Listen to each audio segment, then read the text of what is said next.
S-Drunk. There were a total of 7 different Dragon Ball Z games released for the Super Nintendo, and not a single one reached North America, so let's take a quick look at each game. Just a personal note real quickly, I only have a passing familiarity with the Dragon Ball franchise. I know most of the characters and the tropes, and that it was created by Akira Toriyama. But just to let you know, I'm looking at these games to see if they're worth playing today. I'm not gonna nitpick story details or anything like that.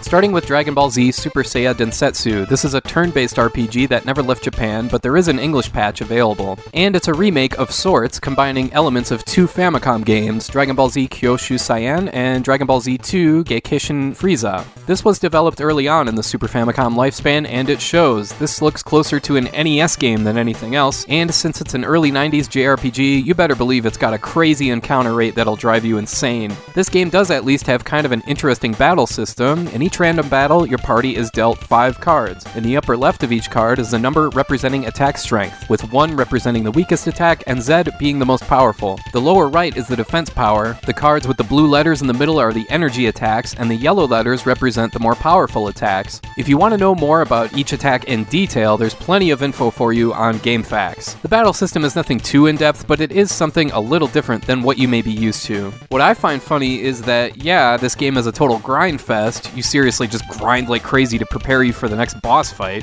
But I mean, isn't that what Dragon Ball Z is? So in a way, you can't really fault the game for being so grind heavy, I guess. I just wish they'd pick some better battle music. Ugh. This is exactly the kind of tune you have to mute after a while and just put on some headphones. This is a classic case of a game where, on its own, I can't recommend it, but if you're a Dragon Ball fan, you'll love this. If only for the story and for the 12 playable characters, and each has special moves that are taken from the show. The story even has certain wrinkles added to it, like when certain characters in your party go down, it could potentially unlock a cutscene or new dialogue, or even a new special power for another character. So yeah, even though it's muddled by the absurd encounter rate, making the game very grind heavy, Dragon Ball Z Super Saiya Densetsu is worth checking out if you're a fan. Next, we get to the Dragon Ball Z Super Butoden series, or Super Fighting Story series. There are one-on-one fighting games. I mean, of course they are. It's Dragon Ball Z. What'd you expect? A series of pachinko games? Well, just don't let Konami get a hold of this franchise. Anyway, there's 4 games in the Super Fighting Story series, and while of course they have the traditional 2-player versus mode, the real standout here is each game's story mode. Well, except the 3rd game, but we'll get to that. But yeah, again, if you're a fan, you'll dig these games. I'll just quickly introduce each game before talking about the gameplay. The first game was released in Japan and in PAL regions where the title was simply Dragon Ball Z. There's 13 playable characters and the story ranges from the Piccolo Jr. arc to the end of the Cell games. There's a mostly completed English patch you can use here that can help you follow along. The second Super Fighting Story game was released in Japan and in specific PAL regions where it went by the title Dragon Ball Z La Legend Saiyan. Here you've only got 10 playable characters and the story follows the Cell games, but it's presented in a different way. You don't have to win every fight to proceed with the story. Even if you lose, you get some unique story elements and you can still complete the game, giving this one a ton of replay value. Again, there's a mostly completed English patch you can use to follow the story. I should let you know though, Goku is not playable right away in the Super Famicom edition, but there is a code you can look up that lets you unlock him and Broly immediately. The 3rd game in the series also only came out in Japan and specific PAL regions, where it went by the title Dragon Ball Z Ultim Menace. Again, there's 10 playable characters, but this game has no story mode at all. Sure, it looks good and sounds good, but because it doesn't follow any events from the manga and anime, then fans probably won't be as impressed with this one, and it comes across as kind of a low-effort cash-in. The 4th game is Dragon Ball Z Hyperdimension, released in Japan and in PAL regions. This game has the best visual style of the 4, probably because it's the only one to utilize the SA-1 chip, the same accelerator chip that's used in games like Kirby Superstar and Mario RPG. Also, the story mode is back, covering the Frieza arc up until the end of the series, and if you play the PAL version, you don't need an English patch. But for what it's worth, there is one available for the Super Famicom edition.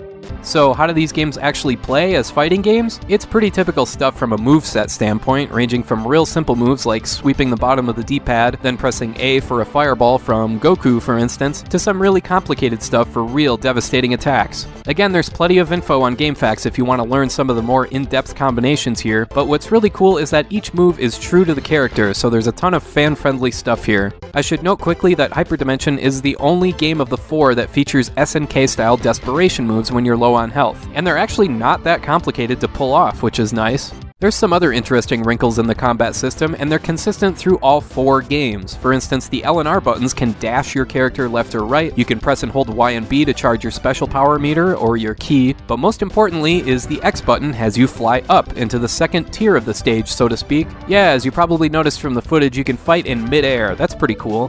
They made the stages here huge, to the point that you can drift away so far from your opponent that you're both depicted in split screen, and you have to utilize the radar beneath your life and ki meters to track your opponent. It's a pretty cool touch, although it can be frustrating to get the hang of, especially since all 4 of these games play a little on the choppy side. Don't get me wrong, the combat of all 4 is still perfectly okay, it's just not exactly ideal either. Certain inputs aren't always the most responsive. Still, again, I'm gonna sound like a broken record here, but if you're a fan of Dragon Ball Z, the first 2 games and the 4th game, Hyperdimension, are really worth checking out, mostly because of the story modes, especially in the 2nd game since it's a bit more open-ended and you don't get an automatic game over for losing. The 3rd game is just kinda there. There's no story mode, you can skip that one. The first game plays the clunkiest of the 3, so if I had to recommend what I think is the best of the bunch, it would be the 2nd game and Hyperdimension. Both are very fan-friendly where the combat is easy to pick up and play, but there's also a bit of depth to them. Plus, with the added novelty of fighting in mid-air and bouncing between screens, they're easy recommendations. They're not going to compete with stuff like Street Fighter II Turbo or Killer Instinct, but they're still pretty fun games.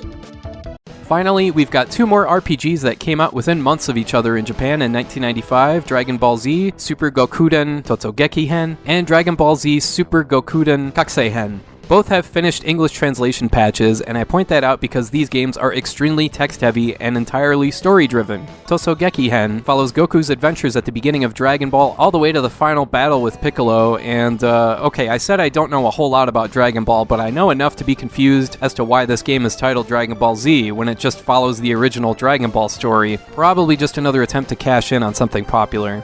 Kakusei-hen continues the story, starting at the 23rd World Tournament to the final battle with Frieza, with Gohan also occasionally becoming a playable character. Anyway, the combat here isn't anything special, but it doesn't need to be, because this is pretty much just an interactive manga. Well, interactive in the sense that it gives you the illusion of choice, but still, this is just another way to present the Dragon Ball and Dragon Ball Z stories. The visuals look nice and do a fine job representing the source material, and the music is pretty good, but I do have to imagine if you're a fan, you'd already know these stories pretty well. So to be honest, I'm not really sure to recommend these or not. This is more of a here's what this game is public service announcement more than anything. So if you like what you see, then go check them out. Alright, I want to thank you for watching, and I hope you have a great rest of your day.